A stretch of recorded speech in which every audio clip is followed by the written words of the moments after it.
Alert சேனலுக்கு வருக வருக. நான் செபி ரெஜிஸ்டர்டு ஃபினான்ஷியல் அட்வைசர் கிடையாதுங்க. நான் எஜுகேஷனல் பர்பஸுக்காக என்னுடைய பர்சனல் எக்ஸ்பீரியன்ஸை நான் ஒரு 20 வருஷமாக மார்க்கெட்டில் இருக்கேன். அதை தான் உங்கள்கிட்ட ஷேர் பண்ணுறேன். நீங்கள் எந்த முடிவு எடுக்கிறதா இருந்தாலும் உங்கள் நிதி ஆலோசகரை அணுகி அதுக்கப்புறம் பணத்தை போடுறதை பற்றி முடிவு பண்ணுங்கள். நன்றி. அலார்ட் சேனலுக்கு வருக வருக. இந்த சேனலுக்கு இன்னும் நீங்கள் சப்ஸ்கிரைப் பண்ணலைன்னா தயவு செஞ்சு சப்ஸ்கிரைப் பண்ணிக்கோங்க. பெல் பட்டனையும் கிளிக் பண்ணிக்கோங்க.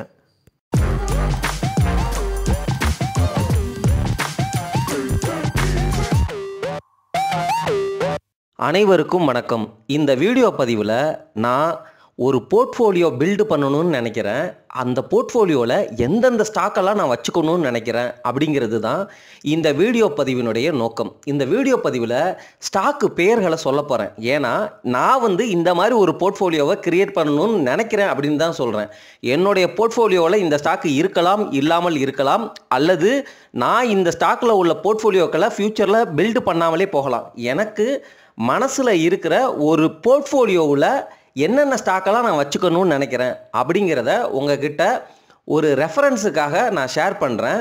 இந்த ஸ்டாக்ஸை நீங்கள் ஃபண்டமெண்டல் அனாலிசிஸ் பண்ணிவிட்டு உங்களுக்கு நல்ல வேல்யூவேஷனில் இந்த ஸ்டாக்கு கிடச்சி உங்களுக்கும் அந்த ஸ்டாக்கு பிடிச்சிருக்கு, போர்ட்ஃபோலியோக்குள்ளே வச்சுக்கணும் அப்படின்னா எந்த அளவுக்கு வச்சுக்கணும், எந்த குவான்டிட்டியில் வச்சுக்கணும், எந்த விலையில் நீங்கள் வாங்கி வச்சுக்கணும், எப்படி நீங்கள் அக்குமுலேட் பண்ணணும், உங்களுடைய ரிஸ்க் டாலரன்ஸ் என்ன, இந்த கம்பெனியில் ஃபண்டமெண்டல் ஷிஃப்ட் ஆனால் அப்போ விற்கணுமா விற்கக்கூடாதா, அது ரிஸ்கா அல்லது வாலட்டாலிட்டியா அப்படிங்கிற மாதிரி நீங்கள் தான் தொடர்ந்து மானிட்டர் பண்ணி இந்த மாதிரி போர்ட்ஃபோலியோக்களை நீங்களும் பில்டு பண்ணி உங்களுடைய ரிட்டனை பெருக்கிக்கணும் நண்பர்களே. ரொம்ப டூ மச்சாக குழப்பி பேசுகிறேன்னா ஒன்றுமே கிடையாது. இந்த வீடியோ பதிவில் நான் என்னென்ன ஸ்டாக்கெல்லாம் வச்சுக்கிட்டு ஒரு போர்ட்ஃபோலியோ பில்டு பண்ணணும்னு நினைக்கிறேன் அப்படிங்கிற ஒரு ரெஃபரன்ஸ் போர்ட்ஃபோலியோவினுடைய ஸ்டாக்கினுடைய பெயர்கள் தான் இந்த வீடியோ பதிவு.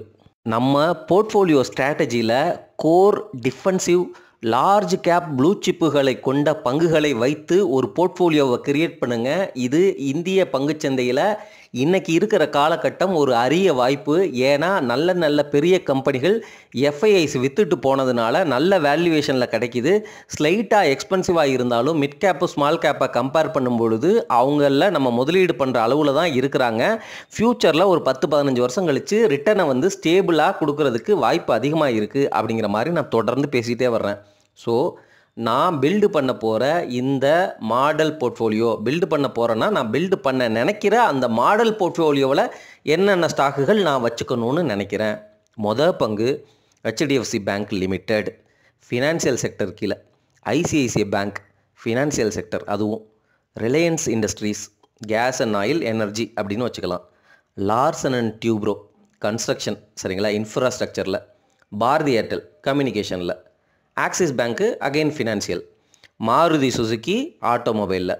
அல்ட்ராடெக் சிமெண்ட்டு மறுபடியும் சிமெண்ட் அண்ட் கன்ஸ்ட்ரக்ஷனில்.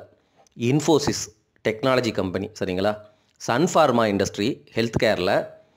உங்களுக்கு பப்ளிக் செக்டர் கம்பெனி பிடிக்குது அப்படின்னா நீங்கள் வாங்கியே தீர்வேன் அப்படின்னு அடம் பிடிச்சா NTPC வச்சுக்கோங்க. ஆனால் நான் பர்சனலாக NTPC வாங்க மாட்டேன், சரிங்களா. அடுத்து ஹீரோ மோட்டார் கார்ப்பு, இன்டர்குளோப் ஏவியேஷன் செக்டர்லாம் ரொம்ப ரிஸ்கியான செக்டர். இப்போது ரீசெண்டாக கூட அகமதாபாத் அந்த ஏரோப்ளேன் கிராஷ் நடந்துச்சுல, ரொம்ப எப்படிங்க ஒஸ்ட்டு ஆக்சிடெண்ட் அப்படிங்கிறாங்கங்க. 5 வருஷம் கழித்து இந்தியாவில் நிகழுது. இது மிகப்பெரிய ஆக்சிடெண்ட்டு. எனக்கு என்ன தோணுச்சு அப்படின்னா, இந்த ஒரு ஐடியா தோணுச்சு. இந்த வீடியோ பதிவுக்கு இடையில நான் அதை ஷேர் பண்ணுறேன். யாராவது ஏரோப்ளேன் அல்லது ஏரோநாட்டிக்ஸ் இன்ஜினியரிங் படிச்சுட்டு உங்களுக்கு நாலேஜ் இருக்குன்னா இதை சொல்லுங்களேன். இது ஒரு பேசிக்கான தாட்டு. இதை கிளாரிட்டி கொடுக்க முடியுமான்னு நீங்கள் சொல்லுங்கள். 2 என்ஜினுமே பழுதடையுது, அதனால் ஏரோப்ளேன் இது மாதிரி கிராஷ் ஆகுது. அந்த 2 என்ஜினையுமே பழுதடைய செய்கிறது இந்த பேர்ட்ஸ்லாம் உள்ளே போய் அந்த என்ஜினை பழுதடைய செய்யுது. இப்படிங்கிற மாதிரி நமக்கு நிறைய நியூஸ் வந்துக்கிட்டே இருக்குது. இது உண்மையாக இருக்கிற பட்சத்தில் ஒரு என்ஜினை அந்த கேப்பு போட்டு மூடிட்டா உங்களுக்கு என்ன பிரச்சனை? ஆட்டோமேட்டிக்காக எப்போ தேவைப்படுதோ அதை ஓப்பன் பண்ணிக்கலாம். அந்த மாதிரி ஒரு சிஸ்டம், ஆட்டோமேட்டட் சிஸ்டம் க்ரியேட் பண்ணி ஒரு என்ஜினை பேர்ட்ஸே உள்ளே போகாத அளவுக்கு நல்ல ஒரு கேப்பு மாதிரி ஸ்டீலில் அல்லது அந்த ஸ்டீல் ரிலேட்டட் பிளேட்டில் மூடிட்டோம் அப்படின்னா உள்ளே போகாது தானே.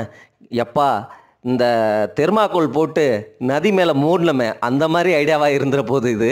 நான் வந்து என்ன நினைக்கிறேன் அப்படின்னா, 2 என்ஜினில் ஒரு என்ஜின் இருந்தாலே ஏரோப்ளேன் வந்து சக்ஸஸ்ஃபுல்லாக பறந்துடும். ஒரு என்ஜின் மட்டுமே போதும். 2வது என்ஜின் வந்து பேக்கப் அப்படிங்கிறாங்க. ஆனால் 2 என்ஜினுமே வந்து பழுதடையுது, அதுவும் பேர்டு அட்டாக் ஆகி பழுதடையுது அப்படிங்கிற மாதிரி நிகழ்வுகள் தொடர்ந்து நடந்துக்கிட்டே வருது. அப்போது அந்த பேக்கப்பாக இருக்கிற என்ஜினை ஃபுல்லாக கேப்பை போட்டு கரெக்டாக மூடிட்டு எப்போ தேவையோ அப்போ மட்டும் வந்து அதை யூஸ் பண்ணிக்கலாம். ஒருவேளை ஒரு என்ஜின் பழுதடைஞ்சிருச்சு அப்படிங்கிற பட்சத்தில் தொடர்ந்து பறக்காமல் நியர்பை ஏர்போர்ட் எங்கேயாவது இருக்குன்னா அங்கே போயிட்டு பழுதடைஞ்ச ஒரு என்ஜினை வந்து ரிப்பேர் பண்ணிவிட்டு அதுக்கப்புறம் வந்து 2 என்ஜினோட பறக்கிற மாதிரி ப்ரோட்டோக்கால் வந்து செட் பண்ணிக்கலாம். இந்த மாதிரி ஒரு ஐடியா தோணுது. 2 என்ஜின் அப்படிங்கன்னா அந்த 2 சைடும் வந்து அந்த டர்பைன் மாதிரி சுற்றுது பார்த்தீங்களா, அதில் ஒரு கேப்பை வந்து நீங்கள் மூட முடியாதா அப்படின்னு கேட்குறேன். மூடிட்டு அந்த என்ஜினை வந்து கம்ப்ளீட்டாக வந்து எந்தவித ஃபியூவல்னால கண்டாமினேஷன் நடக்காத மாதிரி அல்லது பேர்டு வந்து அட்டாக் பண்ண முடியாத மாதிரி கம்ப்ளீட்டாக வந்து லாக் பண்ணிவிட்டு எப்போ தேவையோ அப்போ வந்து குயிக்காக வந்து அன்லாக் பண்ணிவிட்டு அந்த ஸ்டாண்ட் பை மோடுக்கு வந்து நம்ம போய்க்கலாம் அப்படிங்கிற மாதிரி யோசிக்கிறேன். இந்த தாட்டு பேசிக் ஐடியாவா என்ன ஏதுங்கிறத நீங்கள் சொல்லுங்கள். ஏன்டா வீடியோ பதிவுக்கு இடையில் இந்த தாட்டு உங்களுக்கு தேவையா அப்படின்னு கேட்காதீங்க. இது தோணுச்சு, ஜஸ்ட்டு ஷேர் பண்ணுறேன். நம்ம மக்கள் தானே நீங்கள். ஏவியேஷன் இண்டஸ்ட்ரியில் நான் வாங்க மாட்டேங்க. ஆனாலும் நிறைய ஃபினான்ஷியல் எக்ஸ்பர்ட்ஸ் வந்து இன்டர்குளோப் ஏவியேஷன் ரொம்ப நல்ல ஸ்டாக்கு அப்படின்னு சொல்லி வாங்கி வச்சுருக்கிறாங்க. அதனால் நான் உங்ககிட்ட ஷேர் பண்ணுறேன். ரிஸ்க்கு ரிவார்டு உங்களது தான். நீங்கள் என்ன இருந்தாலும் அனலைஸ் பண்ணிட்டு தான் வந்து பிடிக்க போகிறீங்க அப்படிங்கிற நம்பிக்கையில் அந்த பேரையும் நான் உங்ககிட்ட ஷேர் பண்ணேன்.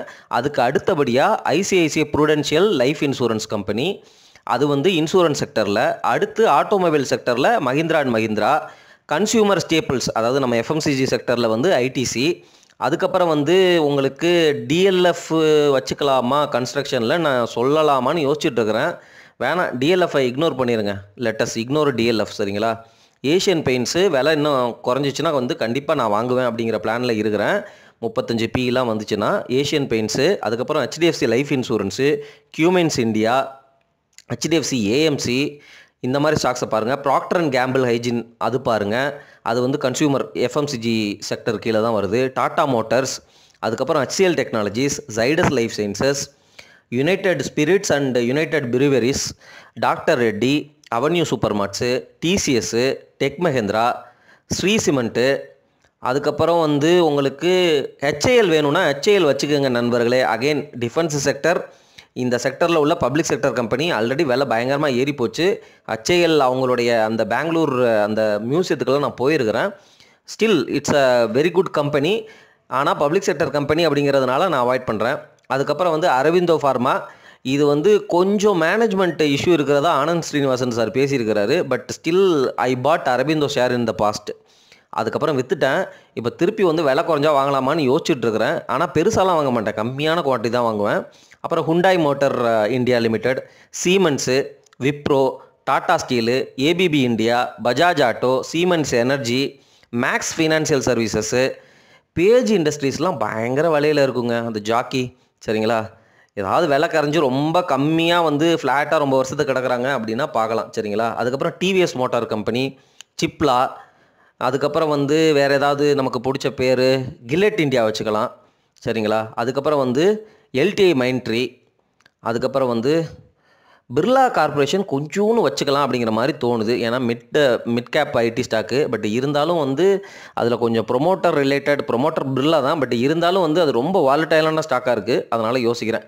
பட் இதெல்லாம் தான் என்னுடைய மனசில் இருக்கிற தாட்ஸ் நண்பர்களே. இந்த மாதிரி ஸ்டாக்ஸை வாங்கி கரெக்டாக தொடர்ந்து அக்குமுலேட் பண்ணி பிரித்து போட்டு ஒரு ஸ்டெடியான போர்ட்ஃபோலியோவை க்ரியேட் பண்ணிவிட்டு அதுக்கப்புறம் அடுத்த ஸ்ட்ராட்டஜிக்கு மூவ் ஆவேன். எப்போது இந்த போர்ட்ஃபோலியோ வந்து எனக்கு நல்ல லாபத்தை கொடுக்குதோ அது வரைக்கும் வந்து தொடர்ந்து நாலேஜை வளர்க்குறது தான் என்னுடைய முடிவு. இப்போ இருக்கிற மார்க்கெட் காலகட்டங்கிறது consolidation phase, time correction phase, ஒரு மாதிரி டல்லாக போரிங்காக போகும். ஏன் இங்கேருந்து கிராஷ் கூட வரலாம், அந்த மாதிரி ஒரு ஃபேஸு, சரிங்களா. உங்களை பயமுறுத்துகிற ஒரு ஃபேஸு. கிராஷ் போனாலும் நீங்கள் வந்து ஸ்டெடியாக வந்து ஹோல்டு பண்ணுறதுக்கு தயாராக இருக்கணும். அந்த மாதிரி வந்து நீண்டகால முதலீட்டாளராக இருங்க. தொடர்ந்து போர்ட்ஃபோலியோ பார்த்தீங்கன்னா உங்களை அறியாமலே நீங்கள் விற்றுருவீங்க. ஸோ நம்ம தொடர்ந்து பேசுகிற விஷயங்களை கேட்டுட்டு தேவையில்லாத பணத்தை மட்டும் உள்ளே வச்சு நீண்ட காலம், உங்களுக்கு வயசு 25-30 தான் அப்படின்னா போட்டிருக்கிற பணம் ஜஸ்ட்டு ஒரு ஃபியூ லேக்ஸ் தான் போட்டிருக்கீங்க அப்படின்னா விட்டுருங்க. எப்படியா இருந்தாலும் உங்களுக்கெல்லாம் இன்கம் வந்து ஃப்யூச்சரில் நிறைய வரும், சரிங்களா. அதனால் வந்து இப்போ இன்வெஸ்ட் பண்ண அமௌண்ட்டுங்கிறது ரொம்ப கம்மியான அமௌண்ட்டு தான். தயவு செஞ்சு கரண்ட்டில் வந்து என்கிட்ட இருக்கிறதே மொத்தம் 2 லட்சம் தான். அதை நான் உள்ளே போட்டுட்டேன் அப்படின்னா அட்லீஸ்ட் ஒரு 1 லட்சத்தை வந்து விற்று வெளியில் எடுத்துகிட்டு 1 லட்சத்தை அப்படியே விட்டுருங்க. ஸ்டாக் மார்க்கெட்டில் பயந்து போட்ட காசை வந்து ஃபுல்லாக விற்றுட்டு வெளியில் போயிடாதீங்க அப்படின்றேன். மார்க்கெட் வந்து எக்ஸ்பென்சிவாக தான் இருக்குது. திருப்பி கீழே வந்துச்சுன்னா அதுவும் வந்து வாங்குற வாய்ப்பாக தான் எனக்கு தோணுது அப்படின்னு சொல்லிட்டு இந்த வீடியோ பதிவை முடிக்கிறேன். நன்றி, வணக்கம்.